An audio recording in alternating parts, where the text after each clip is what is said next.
Salut les amis, c'est toujours les Gilets jaunes constituants. Cette fois, pas de cible grandiloquente, pas d'action héroïque. On est posé à un café à côté de Barbès, parce qu'il n'y a pas de raison qu'on soit les seuls à rien branler. Non, plus sérieusement, on va recueillir le témoignage d'un de nos camarades, donc Mehdi. Mehdi, est-ce que tu peux nous dire un petit peu tes mésaventures? Ça va et toi? Et toi, ça va? Ça va, tranquille? Ouais, merci, c'est bon. Écoute, donc je suis avec, je sais pas, les gens m'abordent dans la rue. Mehdi, est-ce que tu peux nous rappeler un petit peu, est-ce que tu peux nous dire tes déboires qui sont arrivés lors de l'acte samedi? Alors, j'étais d'abord avec quelques collègues au Trocadéro, une manifestation très calme, les policiers marchaient au milieu de la foule, discutaient avec les gens. Et fatigué de la semaine qui avait passé à pleine d'action, j'ai décidé de rejoindre la manifestation au Sacré-Cœur après qu'ils aient traversé tout Paris depuis l'enfer Rochereau. Et ainsi je prends le métro, j'arrive sur les lieux en bas de la butte Montmartre autour de 15h et je décide de volontairement faire un petit détour pour emprunter le même chemin qui a été emprunté par la manifestation déclarée un petit peu plus tôt pour être totalement dans mon droit et pour la même occasion dire bonjour aux forces de l'ordre. Être sympathique, leur montrer qu'on n'est pas tous à leur faire la tête. Et c'est là qu'à la grande routine, on me demande d'ouvrir mon sac, de faire un petit contrôle classique. Donc on est habitué à ça, pas de problème. Je m'attends à la limite à me faire confisquer mes lunettes ou mon masque à gaz que j'avais dans mon sac.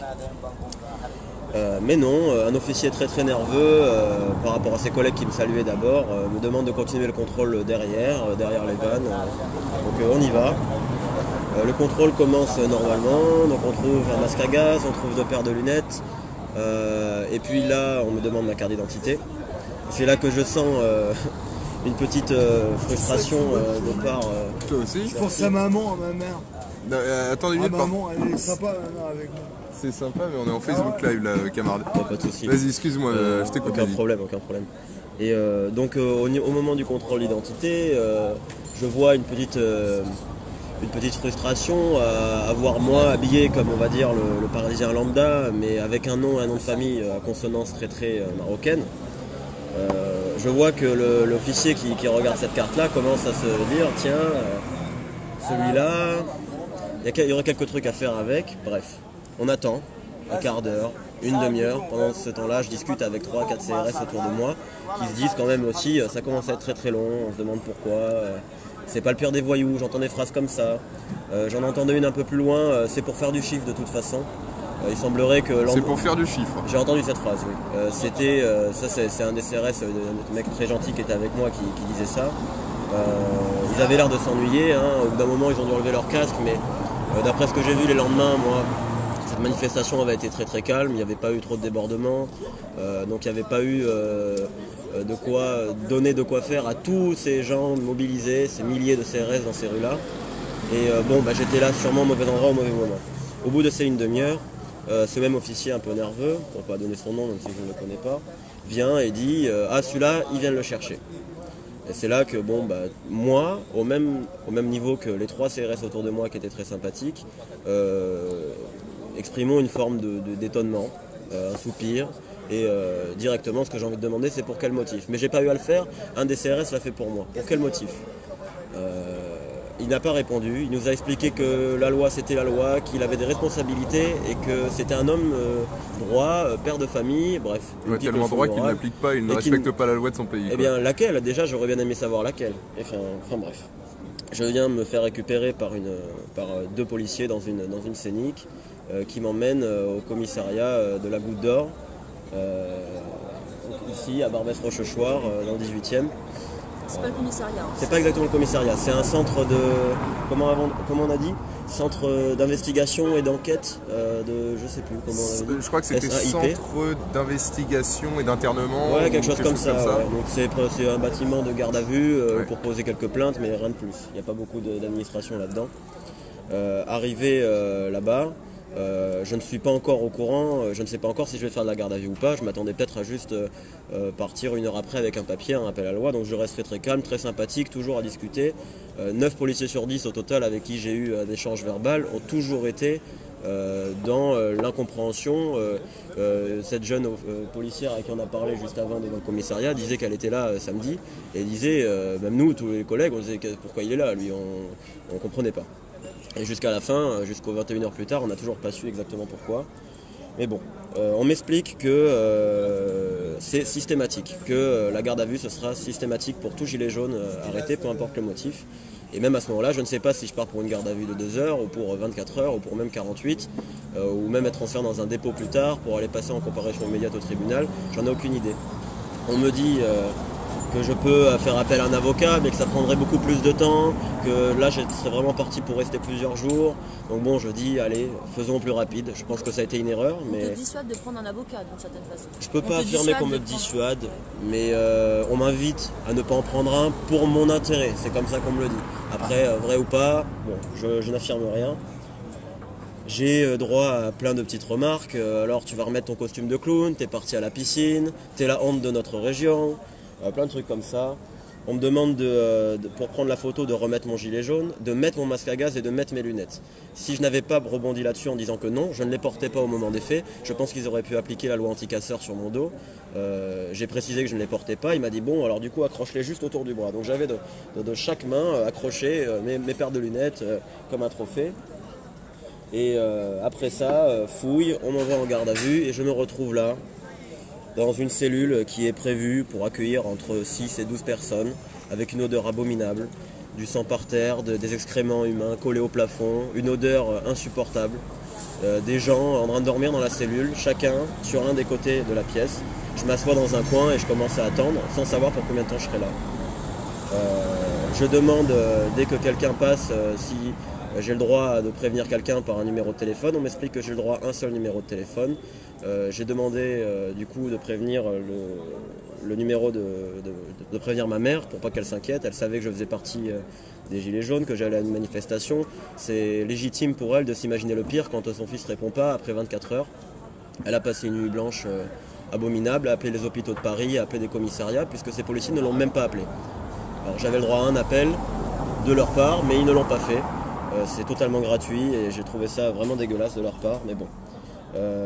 Dans l'ordre, il s'est passé beaucoup de choses.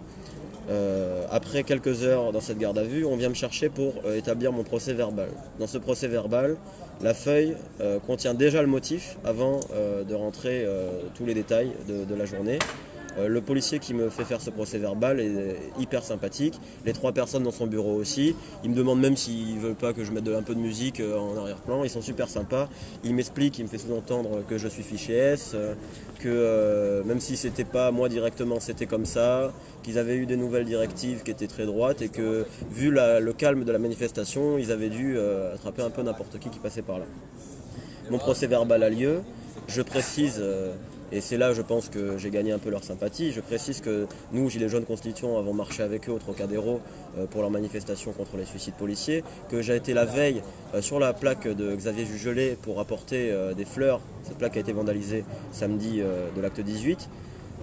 Donc je leur montre bien et ils le voient bien que je ne fais pas partie du gilet jaune casseur. On a un collègue constituant qui dit même moi je suis gilet jaune foulard rouge, je suis contre la violence. C'est un petit peu ça, j'ai jamais jeté le moindre caillou. De une, parce que comme nous on le demande de ne pas faire d'amalgame entre le gilet jaune casseur et celui qui ne l'est pas, je ne fais pas l'amalgame entre le mauvais policier et le bon. Et de toute façon je ne vise pas assez bien pour toucher celui dont je suis sûr qui a fait des bavures. Bref, fin du procès verbal, on me ramène en cellule.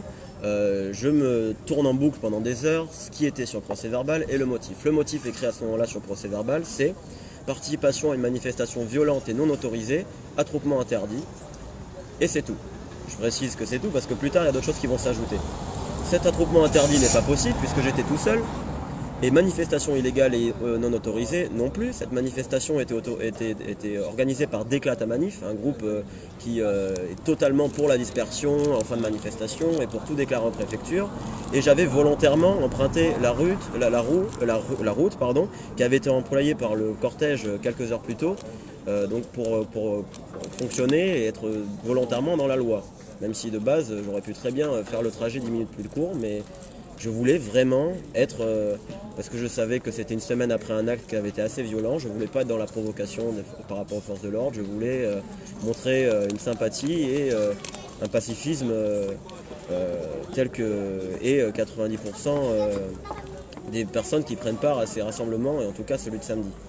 Nous avons donc tous été dans la stupéfaction de voir que 12 heures après, j'étais encore là.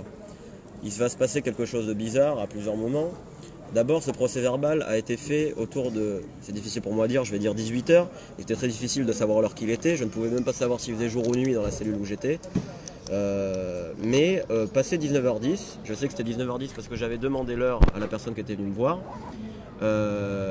Il semblait qu'il manquait une question sur mon procès verbal. La question était ridicule, c'était quel âge avez-vous? J'ai répondu 20 ans, on m'a fait re-signer le papier. Un collègue en cellule m'a expliqué que le parquet fermait à 19h et qu'en faisant ça, ça renvoyait mon dossier au lendemain matin et ça m'assurait de passer la nuit en garde à vue. Je fais donc tout le nécessaire pendant des heures, sortir signer un papier, signer un inventaire de fouilles. On me fait un prélèvement ADN, un policier me fait un prélèvement ADN. Une heure plus tard, revient me voir pour me dire que les charges n'autorisent pas le prélèvement ADN et me montre qu'il le détruit. Mais 8 heures plus tard, j'ai eu un autre officier de police qui dit « c'était pas moi la dernière fois ».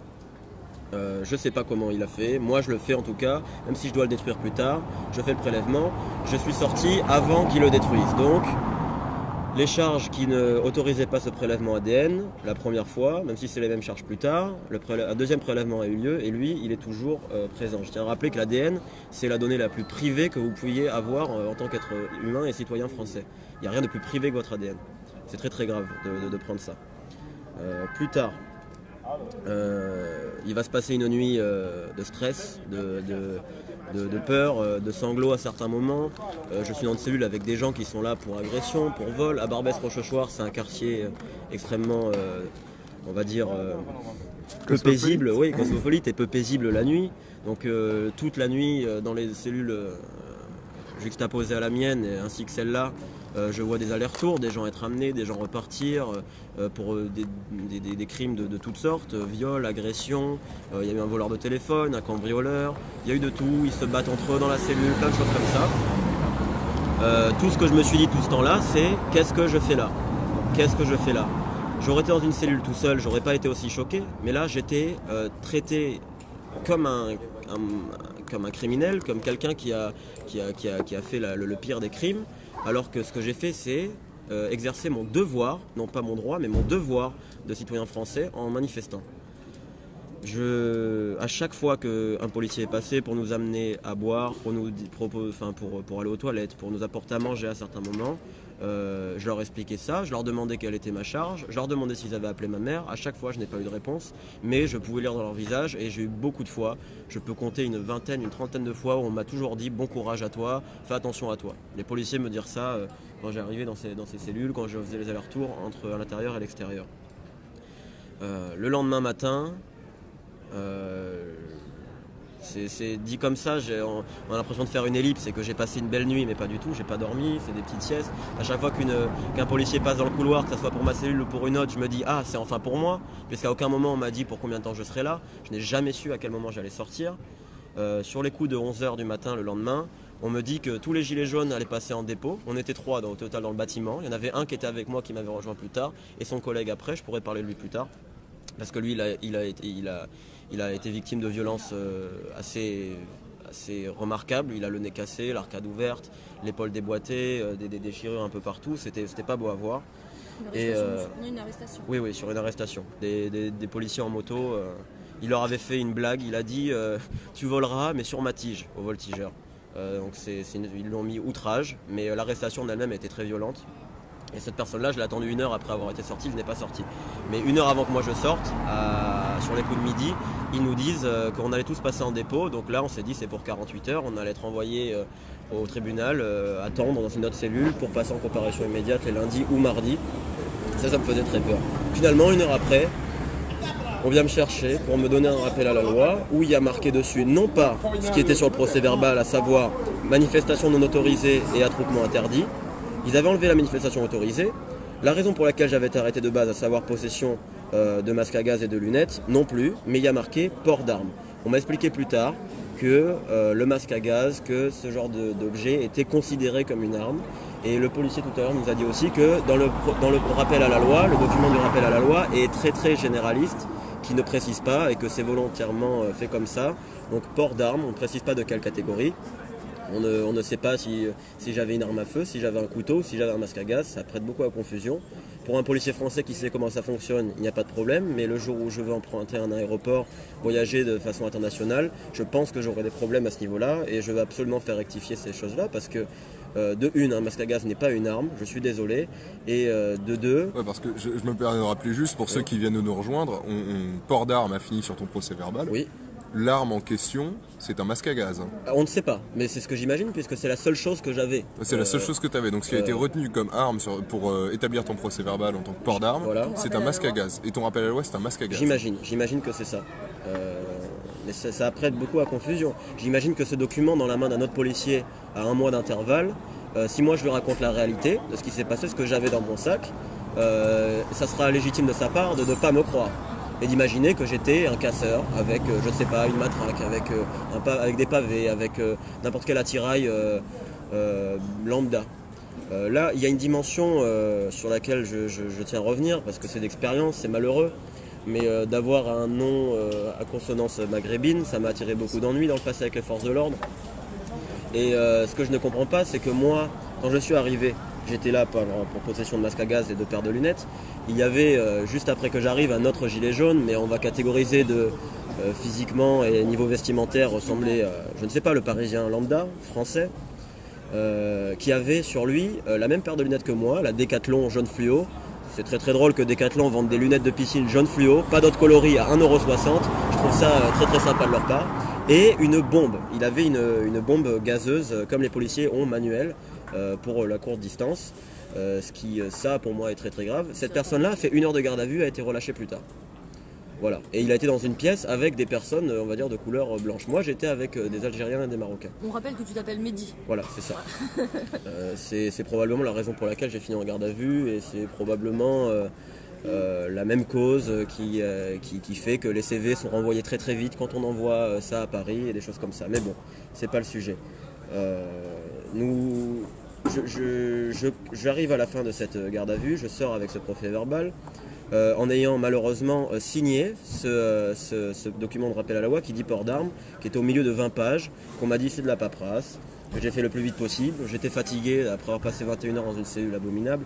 Je ne vais même pas témoigner dans le détail des interactions entre les personnes dans cette cellule-là, de leur nature, de leur passé, de qui ils étaient. Mais j'ai vu des comportements policiers vraiment affreux, même parmi ceux qui étaient sympathiques envers moi, des remarques très très racistes et une façon de parler à la personne de couleur et à la personne qui parle mal le français vraiment vraiment agressive. J'ai vu des gens juste demander à boire et de ne pas être capable de l'exprimer correctement, se faire envoyer balader et être là à se pisser dessus ou à pisser encore la cellule au bout de 4 heures. Si, bien sûr. Donc voilà, ça c'est des choses, mais bon, malheureusement on est habitué. Pour les gilets jaunes en tout cas, je n'ai jamais compris du début à la fin pourquoi j'avais été interpellé. Je ne comprends pas non plus la forme et la façon dont ça a été fait, à savoir pourquoi ne pas appeler ma mère, ce genre de petits détails. C'est quand même, ça touche personne d'autre que elle. Pourquoi ne pas avoir fait ça? C'est gratuit. Pourquoi une telle haine envers les gens qui se retrouvent derrière les barreaux pour un policier qui est arrivé 4 heures après celui qui a fait l'interpellation, qui se dit si t'es là c'est pour une bonne raison et qui ne va pas chercher à comprendre. Là on revient aux années 40 et on a cette phrase qui s'appelle je n'ai fait qu'obéir aux ordres. Si je la dis avec un accent allemand, on voit direct de quoi on parle. Mais c'est exactement ce que ces policiers peuvent nous disent aujourd'hui. Je ne fais qu'obéir aux ordres. Et pourtant, tout ce qu'on peut apprendre de ces dernières guerres mondiales, c'est justement qu'on est dans un état de droit où chacun a une liberté de penser, a une réflexion qui lui est propre et qui peut aujourd'hui lui permettre de se diriger vers n'importe quelle forme de syndicat, il y a beaucoup de choses à faire. Désolé pour mon expression. Je suis encore sous comment dire, être traité comme de la merde. Désolé pour mon langage, mais c'est comme ça que je le vois. Je sens mon droit de français, mon droit, ma liberté de circuler, ma liberté d'expression, ma liberté de penser, violée. Réellement violée. C'est ça qui se passe. À la petite échelle, c'est quand on s'est bloqué dans une rue aux Champs-Élysées ou quelque chose quand un manif est déclaré, mais là, c'est 21h à Barbès-Rochechouart, à la Goutte d'Or. Je connais pas de pire endroit à Paris pour faire une garde à vue. J'aurais aimé en fait avoir une caméra tout le long, avoir une GoPro pour vous montrer l'état de la cellule, comment les gens parlent, la peur que vous avez quand vous êtes dans une cellule comme ça, que les gens se battent entre eux. Vous n'osez pas appeler, toquer à la porte parce qu'ils pourraient s'en prendre à vous. Vous, gilets jaunes, vous mettre dans une pièce avec des violeurs, des criminels, des vrais, c'est rien d'autre qu'un passage à tabac moral. Vous rappelez qu'on fait partie d'une catégorie de gens qui n'ont... Exactement. Nous ne sommes pas le peuple, nous sommes les rats, les sans-dents, ceux qui ont faim et qui ne savent pas écrire, qui ne savent pas lire, qui n'ont pas le droit à circuler, qui n'ont pas le droit de dire, etc. Quand je quittais ce commissariat, dans les documents que j'ai signés, là où j'ai fait l'erreur de signer un document qui disait port d'armes, j'ai aussi fait l'erreur de signer l'inventaire de ma fouille qui apparemment est soit incomplet ou alors il l'est et c'est eux qui ont fait une erreur humaine, l'un ou l'autre, mais j'avais une croix en argent, avec une chaîne en argent, qui n'a pas une grande valeur financière mais qui a une valeur sentimentale énorme, qui est une pièce historique qui a plusieurs centaines d'années maintenant, qui ne m'a pas été rendue. On m'a pas rendu mon gilet jaune, qui n'a rien à voir au final avec le port d'armes ou avec l'attroupement ou des choses comme ça. Techniquement, même ça, il n'y a pas de loi qui s'applique pour me prendre mon gilet jaune. J'ai un brassard que je porte depuis l'acte 2. C'est le brassard de mon arrière-grand-père qui était résistant. C'est un brassard FFI FTPF, donc franc-tireur et partisan français et force française de l'intérieur avec la croix de Lorraine. J'ai dû insister lourdement pour le garder. De base, ils ne voulaient pas. Ils ont été, mais je pense que c'est à titre individuel. Le policier qui m'a remis mes affaires a été plus ou moins gentil et même lui, il a dû prendre un tout petit risque à son niveau de me rendre ça. Mais je suis parti avec mon sac à dos vide et mon parapluie à l'intérieur, rien d'autre. Heureusement que j'ai pu récupérer ça parce que c'est familial et ça m'aurait vraiment porté souci. Et bon, donc je suis volé. On est là, en réalité, on ne peut pas trop filmer, mais on est à une vingtaine de mètres de ce même endroit, de ce même commissariat. Voilà. Et on est venu ici pour demander si je pouvais récupérer justement cette croix. Bon, on m'a plus ou moins envoyé chier. Elle est forcément quelque part, mais bon, tant pis. Je peux pas trop revenir dans des détails précis, parce que je ne veux pas prendre le risque d'erroner des choses que j'ai entendues ou des trucs comme ça. La mémoire a des limites. Je pourrais toujours en revenir en privé là-dessus avec n'importe lequel d'entre vous. Si vous venez nous voir en manifestation pendant nos actions, ça sera avec plaisir. Mais tout ça, tout ce soutien, pourquoi partager, pourquoi diffuser ce truc-là, c'est parce que c'est rien au final. Pour nous, Parisiens, moi la garde à vue que j'ai vécue là, c'est rien du tout.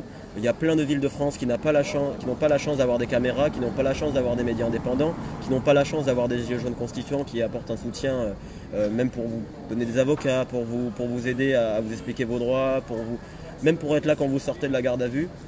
Ce genre de soutien, à Paris on a la chance de l'avoir, mais je pense qu'il y a une grande partie du territoire français où beaucoup de gens sont victimes de ça tous les week-ends et même nous là on ne le sait pas, on l'apprendra qu'un mois en retard à chaque fois. Ouais. Et c'est pour ces gens-là qu'il faut absolument que j'insiste sur la diffusion et sur le partage parce que c'est énormément de personnes je pense. Donc les gilets jaunes qui se font arrêter arbitrairement et le petit maghrébin qui se fait arrêter arbitrairement aussi depuis 30 ans, c'est constamment que ça arrive. Ouais, parce que je rappelle que malheureusement c'est loin d'être un cas unique. À Paris comme en France, on se souvient de ce témoignage qui a été donné d'un couple dont le seul crime était apparemment de porter une banderole en faveur du RIC. Leur seul crime, porter une banderole en faveur du RIC et qui ont fini en garde à vue. On se souvient de tout ça. En tout cas, je te remercie pour ton témoignage. Avec plaisir. Rappelons que voilà, c'est pas un cas isolé. Il y a eu depuis le début du mouvement, même en décembre, beaucoup d'arrestations préventives sans motif. Enfin, ça s'est vu. Enfin, là, tu nous donnes ton témoignage, mais c'est presque généralisé sur la France entière, pour tous les gilets jaunes. Il y en a même pour port de masque et tout qui sont passés en comparution immédiate. Bien sûr, beaucoup ont reçu des violences physiques aussi, que moi je n'ai pas eu. J'insiste là-dessus. Là où mon témoignage est intéressant, c'est voir le nombre de policiers qui étaient dans la compassion par rapport à ce qui m'arrivait, qui me souhaitaient bon courage, qui étaient de tout cœur avec moi, qui ont essayé de me dire là je vais amener un mec un peu bizarre, copine pas avec lui, des trucs comme ça. Tous ne savaient pas pourquoi j'étais là et donc une pensée pour ces forces de l'ordre aussi.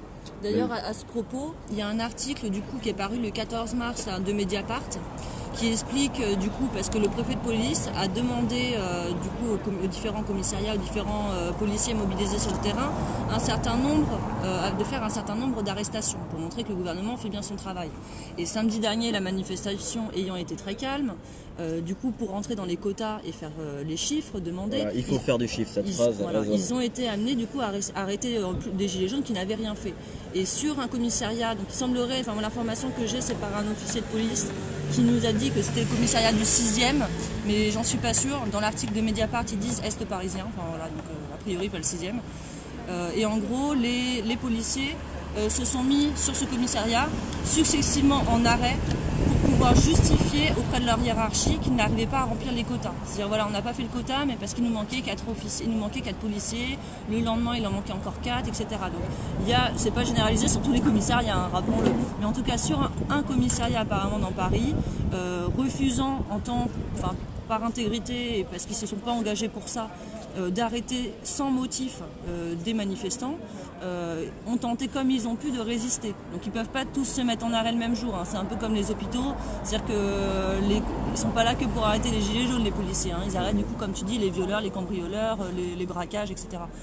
Et donc là monte l'article, je ne sais pas si les gens peuvent vouloir retrouver l'article du coup de Mediapart. Ouais, parce que regardez les amis, alors du coup voilà l'article de Mediapart en question dont on parlait, qui précise, en effet vous pouvez le trouver, il est toujours disponible sur internet, hein. Oui, bien sûr. Donc sur le site de Mediapart directement, qui précise et qui rend les témoignages de policiers, je crois, qui prouve que finalement il y a des quotas d'arrestation qui ont été demandés par jour et que du coup il y a des manifestants, des personnes liées à la manifestation qui sont susceptibles d'être arrêtés sur aucun autre motif que pour faire du chiffre, que pour... Voilà, donc... 6 officiers de police judiciaire, OPJ, sur la totalité du service, donc c'est plus que ce que je pensais de leur commissariat parisien, ont en février, pendant plus d'un mois, interrompu leurs activités pour protester contre les instructions liberticides que leur imposait leur hiérarchie, notamment lors des manifestations Gilets jaunes. Ils se sont mis, donc certains, en arrêt maladie et certains le sont encore aujourd'hui. Donc pour pouvoir justifier du fait qu'ils ne remplissaient pas les quotas. Voilà. Donc bon, après il y a un certain nombre de jours de carence qui ont été supprimés pour la police, donc ils ne peuvent pas faire ça éternellement. Mais bon, ils font ce qu'ils peuvent, en tout cas pour ceux qui sont honnêtes dans leur travail. Ils ne sont peut-être pas une majorité, mais en tout cas il y en a. Et sur vous tous qui nous écoutez aujourd'hui, j'imagine que parmi vous, il y a au moins un policier, une personne qui peut être aux manifestations les samedis. Tout ce que j'ai à vous dire, à vous monsieur, ou à vous si vous êtes plusieurs, à défaut, si vous ne pouvez pas d'un point de vue financier, ou juste professionnel vous permettre de vous mettre en arrêt maladie, de faire ce genre de trucs, faites semblant, vous n'êtes pas obligé de viser la tête, faites semblant, frappez pas si fort, faites semblant, s'il vous plaît. Trompez-vous d'étage. Mais c'est surtout qu'on est dans une situation absolument ubuesque, où maintenant la police ne se charge même plus d'appliquer la loi, c'est les ordres explicitement qui sont appliqués, et ça une grande partie des policiers le savent. C'est encore, là on a parlé à des policiers, donc devant pas le commissariat, mais devant là où tu as été mis en garde à vue, qui nous expliquent, nous on connaît là tout ce que vous nous dites là, parce qu'on leur a fait le même pitch avec le témoignage, on leur a expliqué qu'on soutenait ceux de la base, en tout cas qu'on soutenait ceux qui étaient intègres. Hein. Ouais, tout à fait. Voilà, et ils nous expliquent, mais nous on peut rien faire, on fait que suivre les ordres. Même si c'est illégal, on suit les consignes, voilà. Donc, ça nous était dit au TGI aussi, au TGI, là, on était tout à l'heure pour du donner, on disait qu'on voulait rentrer dans la salle. En tant que journaliste, parce que finalement on a un média et on vous communique des informations, il nous a dit oui, carte de presse. Mais carte de presse, c'est un statut fiscal, c'est pas du tout.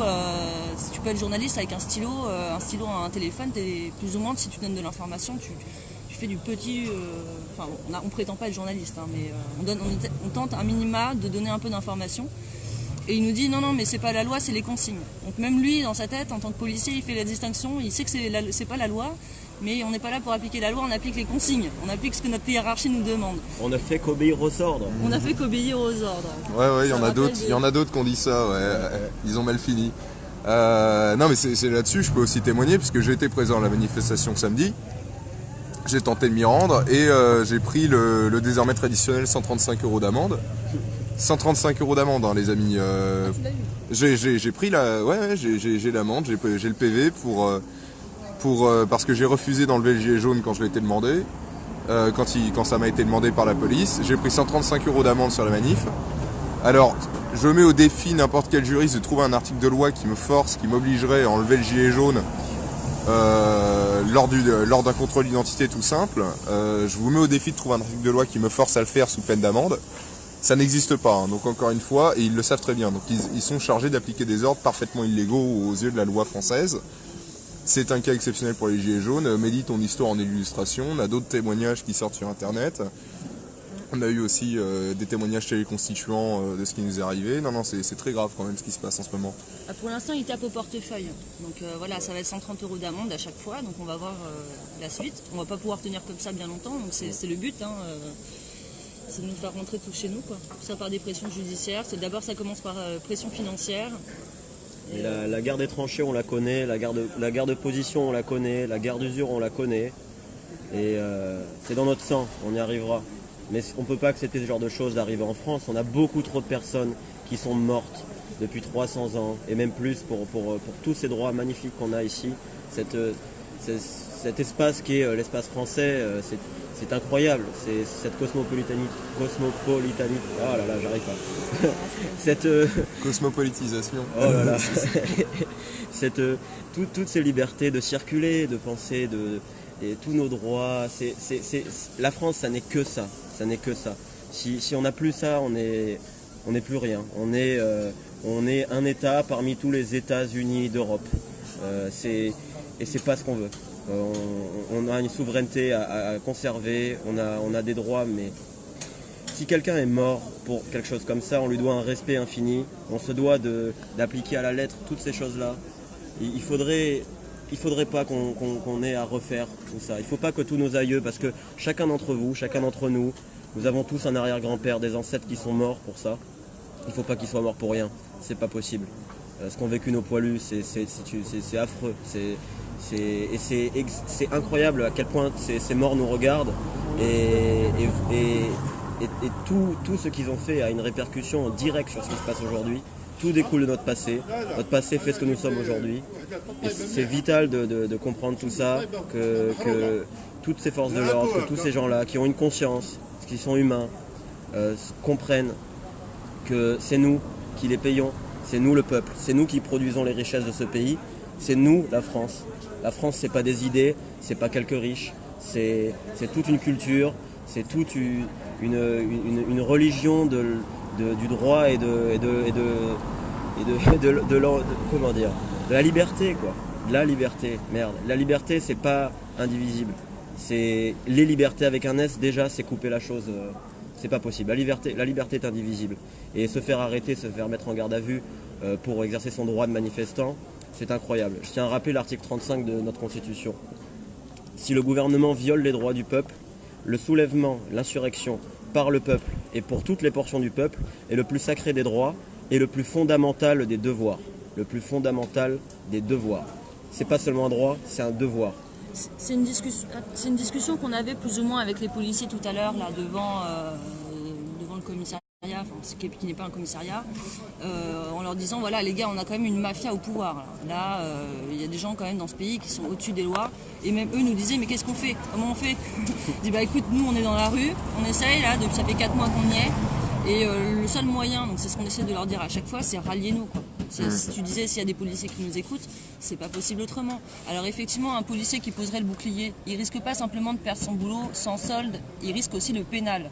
Mais comme on l'a vu en Grèce, c'était des tas de boucliers. Alors est-ce qu'il faut qu'on attende d'être dans la situation de la Grèce, des coupes budgétaires dans tous les services publics, des retraites divisées par 2, des salaires divisés par 2, et même des suicides de retraités sur des places publiques, parce que c'est ce qu'on a vu en Grèce. Et à ce moment-là, oui, les policiers posent leur bouclier. Mais est-ce qu'il faut vraiment qu'on attende ce moment?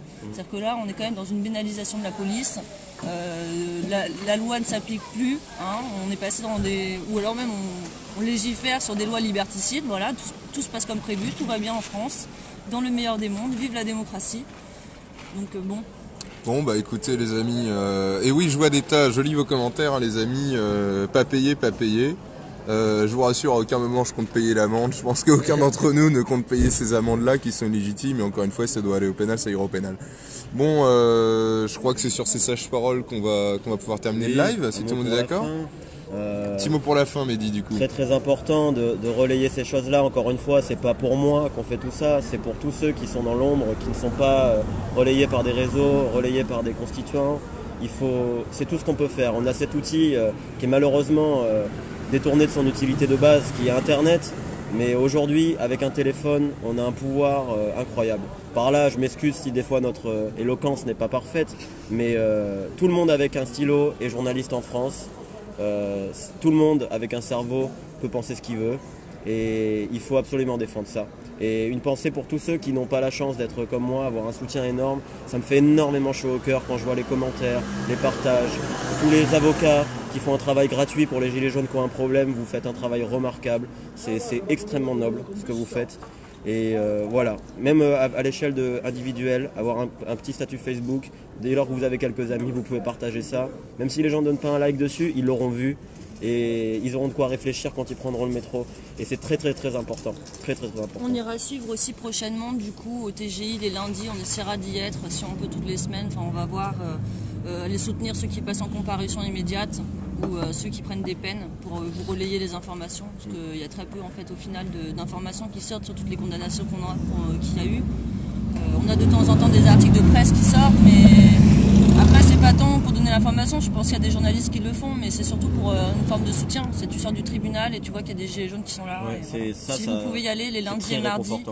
Et puis assister aussi à des audiences publiques, aller voir comment ça se passe, hein, parce que vous passez pas en comparaison juste pour un jet de pavé, un tag ou un masque à gaz.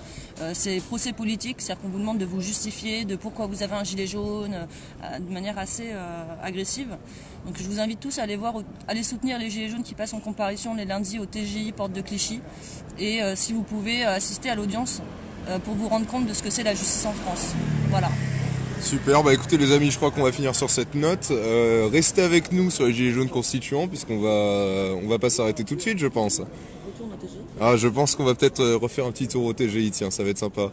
Bon, bah allez, d'ici là, force honneur, on lâche rien.